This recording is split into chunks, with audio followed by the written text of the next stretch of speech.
Viewers, বাংলাদেশে কিন্তু অনেকগুলো বাহিনী রয়েছে। এর মধ্যে সামরিক বাহিনী রয়েছে এবং বেসামরিক বাহিনীও রয়েছে। সামরিক বাহিনীর মধ্যে রয়েছে সেনাবাহিনী, নৌবাহিনী, বিমান বাহিনী এবং বেসামরিক বাহিনীর মধ্যে রয়েছে পুলিশ, বিজিবি, আনসার ব্যাটালিয়ন ইত্যাদি। এখন কথা হচ্ছে, বাংলাদেশে এই যে সামরিক বেসামরিক মিলিয়ে যতগুলো বাহিনী রয়েছে, এই বাহিনীগুলোর মধ্যে সব থেকে বেশি বড় বাহিনী কোনটা এবং সব থেকে বেশি পাওয়ারফুল বাহিনী কোনটা? হ্যাঁ ভিউয়ার্স, আজকে বিস্তারিত সেটাই জানবো। ভিউয়ার্স, আমি রুবেত আছি আপনাদের সঙ্গে, আর আপনারা দেখছেন পোলার ট্রিক্স ইউটিউব চ্যানেল। ভিউয়ার্স, আজকে আমি world ultra knowledge YouTube channel নিবেদিত খুবই গুরুত্বপূর্ণ এবং খুবই ইন্টারেস্টিং একটা ভিডিওর উপর রিয়েকশন দিতে যাচ্ছি। ভিডিওটার শিরোনামটা হচ্ছে বাংলাদেশের সবচেয়ে বড় বাহিনী কোনটি। হ্যাঁ ভিউয়ার্স, আজকে বিস্তারিত সেটাই জানবো। তাহলে চলুন আপনাদের সঙ্গে একসঙ্গে মিলে সম্পূর্ণ ভিডিওটা দেখে বিস্তারিত বিষয়টা জেনে আসি। Let's get started. বাংলাদেশের সবচেয়ে শক্তিশালী বাহিনী কোনটি? সেনাবাহিনী নাকি পুলিশ, নাকি এমন কোনো বাহিনী আছেন যার সদস্য সংখ্যা সবাইকে ছাড়িয়ে গেছে? অনেকে ভাবেন শুধু আর্মি সবচেয়ে বড়, কিন্তু বাস্তবটা একটু ভিন্ন। আজ আমরা জানবো বাংলাদেশের সব বড় বাহিনীর সদস্য সংখ্যা এবং কোনটা আসলে সবচেয়ে বড় বাহিনী। তাহলে চলুন একে একে দেখি। প্রথমে দেখব বাংলাদেশ আর্মি। বাংলাদেশ আর্মি বা বাংলাদেশ সেনাবাহিনী দেশের প্রধান স্থল প্রতিরক্ষা বাহিনী। বর্তমানে সেনাবাহিনীতে সক্রিয় সদস্য সংখ্যা প্রায় 2,04,000-এর বেশি। দেশের নিরাপত্তা ও সীমান্ত রক্ষায় তারা গুরুত্বপূর্ণ ভূমিকা রাখে এবং যুদ্ধ, সন্ত্রাস দমন ও দুর্যোগ মোকাবেলায় তারা কাজ করে। এছাড়া জাতিসংঘ শান্তিরক্ষা মিশনে তারা বিশ্বে অন্যতম শীর্ষ অবস্থানে রয়েছে। আধুনিক ট্যাঙ্ক, আর্টিলারি ও সরঞ্জাম দিয়ে তারা দিন দিন শক্তিশালী হচ্ছে। এরপর রয়েছে বাংলাদেশ পুলিশ। বাংলাদেশ পুলিশ দেশের সবচেয়ে বড় আইন শৃঙ্খলা বাহিনী। বর্তমানে বাংলাদেশে প্রায় 2,20,000-এর বেশি পুলিশ রয়েছে। দেশের প্রতিটি জেলা ও থানায় তাদের উপস্থিতি রয়েছে। অপরাধ দমন এবং আইন শৃঙ্খলা বজায় রাখা তাদের প্রধান কাজ। এছাড়া ট্রাফিক নিয়ন্ত্রণ ও নিরাপত্তা দিতেও তারা গুরুত্বপূর্ণ ভূমিকা রাখে এবং দুর্যোগ ও জরুরি পরিস্থিতিতেও তারা সক্রিয় থাকে। এরপর আছে বাংলাদেশ নৌবাহিনী। বাংলাদেশ নৌবাহিনী দেশের সমুদ্র সীমা রক্ষার দায়িত্বে থাকে। বর্তমানে নৌবাহিনীর সদস্য সংখ্যা প্রায় 30 থেকে 35,000। তারা বঙ্গোপসাগরের নিরাপত্তা ও টহল পরিচালনা করে এবং সাবমেরিন, ফ্রিগেট ও টহল জাহাজ দিয়ে তারা কাজ করে। ভিউয়ার্স, এখানে বাংলাদেশ নেভির যেই সংখ্যাটা, সেটা আমার কাছে তুলনামূলকভাবে খুবই কম মনে হচ্ছে।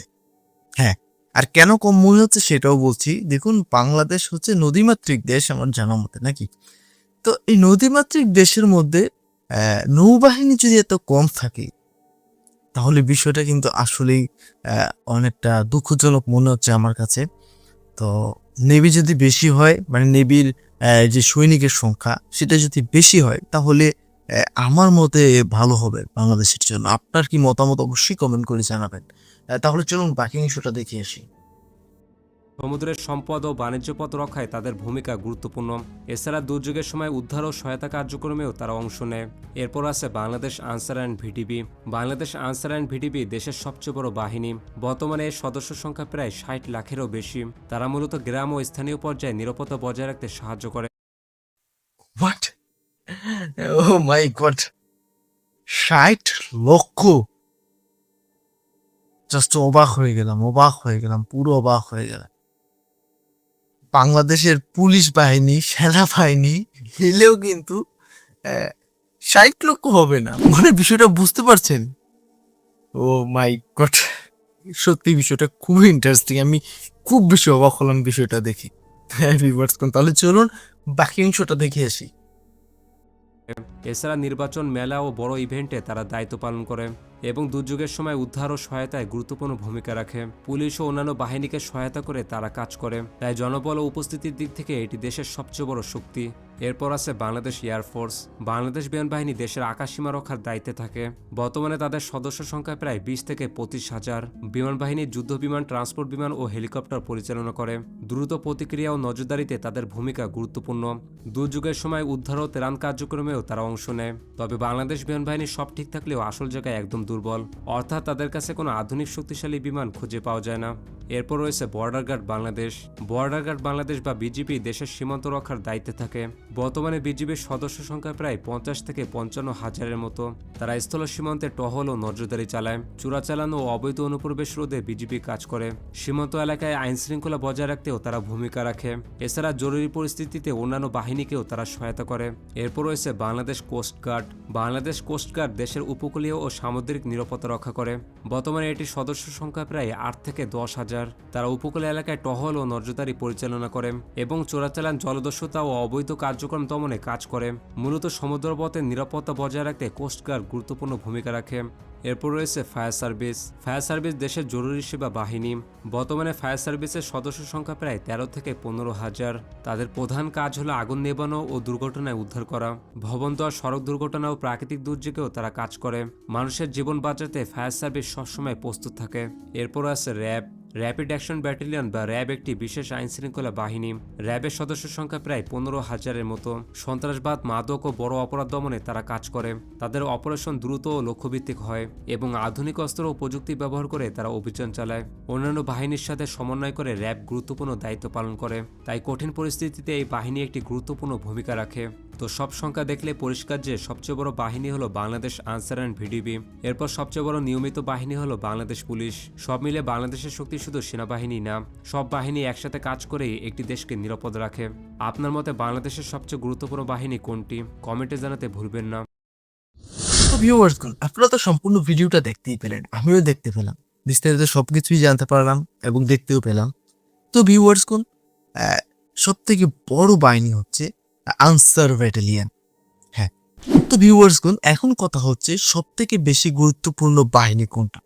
হ্যাঁ, প্রথমত সব থেকে বেশি গুরুত্বপূর্ণ বাহিনী হচ্ছে সামরিক বাহিনী, যেমন সেনাবাহিনী, নৌবাহিনী, বিমান বাহিনী, এবং তারপরে আমি আনবো পুলিশ বাহিনীকে এবং বিজিবিকে এবং ফায়ার সার্ভিস।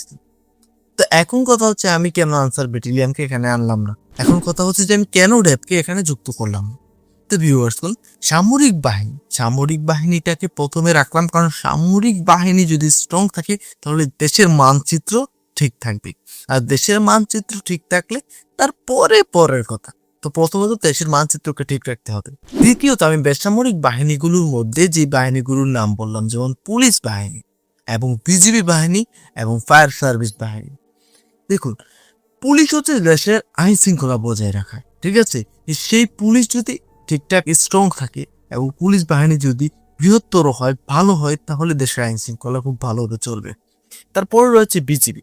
দেখুন, বিজিবির কাজটা হচ্ছে অত্যন্ত গুরুত্বপূর্ণ, বর্ডারকে ঠিকঠাক রাখা, মানে বর্ডারে যাতে কোনো ধরনের অনৈতিক কর্মকাণ্ড না হয় সেই কাজটা কিন্তু বিজিবির। আর বর্ডার কিন্তু দেশের দুর্গম জায়গায় হয়, তো সেই জায়গা থেকে বিজিবি যদি বৃহত্তর হয়, স্ট্রং হয়, বিজিবির কাছে ভালো ইকুইপমেন্ট থাকে, তাহলে কিন্তু বর্ডার নিরাপদ, ঠিক আছে? তারপর ফায়ার সার্ভিসকে কেন আনলাম? দেখুন, বর্তমানে পৃথিবী যত উন্নত হচ্ছে তত বেশি দুর্ঘটনা বেড়ে যাচ্ছে। হ্যাঁ, তো সেই দুর্ঘটনা ঘটে যাওয়ার পরবর্তীতে সেটাকে কন্ট্রোল করা বা সেখান থেকে মানুষকে উদ্ধার করে আনা, বা দেশের যে কোনো দুর্ঘটনা হোক সেখানে মানুষকে হেল্প করা, মানুষকে উদ্ধার করা, বা দুর্ঘটনার যে জায়গাটা রয়েছে সেটা নিয়ন্ত্রণ রাখার মূল কাজটাই কিন্তু ফায়ার সার্ভিসে। হ্যাঁ, দেখুন, দুর্ঘটনা যে কোনো সময় হয়ে যেতে পারে। যদি ফায়ার সার্ভিসের জনবল বেশি হয় তাহলে পুরো দেশের মধ্যে ভালোভাবে সার্ভিস দিতে পারবে, না হলে ফায়ার সার্ভিস কিন্তু পুরো দেশের মধ্যে ঠিকঠাকভাবে সার্ভিস প্রদান করতে পারবে না, জনবল কম হলে, ইকুইপমেন্ট কম থাকলে। তো সেক্ষেত্রে আশা করি বুঝতেই পারছেন আমি যে বাহিনীগুলোর কথা বললাম সবচেয়ে বেশি গুরুত্বপূর্ণ, তো সত্যি সবচেয়ে বেশি গুরুত্বপূর্ণ এই বাহিনীগুলো। তো ভিউয়ার্স, আশা করি আপনারা বিস্তারিত বিষয়টা বুঝতে পারছেন। তো ফাইনালি আনসার ব্যাটালিয়ন, র্যাব বাহিনী, এগুলো কি গুরুত্বপূর্ণ না? অবশ্যই এগুলো গুরুত্বপূর্ণ, তবে যে বাহিনীগুলোর নামগুলো বললাম সেগুলো সবচেয়ে বেশি গুরুত্বপূর্ণ, তার পরবর্তীতে এই বাহিনীগুলো গুরুত্বপূর্ণ। তো ভিউয়ার্স, যারা আসলে ব্রেনটাকে খাটিয়েছেন ঠিকঠাক জায়গায়, আশা করি বিষয়টা বুঝতে পেরেছেন আপনারা। তো ভিউয়ার্স, আপনাদের যদি কোনো ব্যক্তিগত মতামত থাকে অবশ্যই কমেন্ট করে জানাতে ভুলবেন না। তো আজকে সম্পূর্ণ রিয়েকশন ভিডিওটা যদি ভালো লেগে থাকে জাস্ট একটু লাইক করে দিবেন। তাহলে বিদায় নিচ্ছি, এখানেই দেখা হবে পরবর্তী কোনো একটা ভিডিওতে। ততক্ষণ পর্যন্ত সকলে ভালো থাকবেন, সুস্থ থাকবেন। টাটা, বাই বাই, আল্লাহ হাফিজ।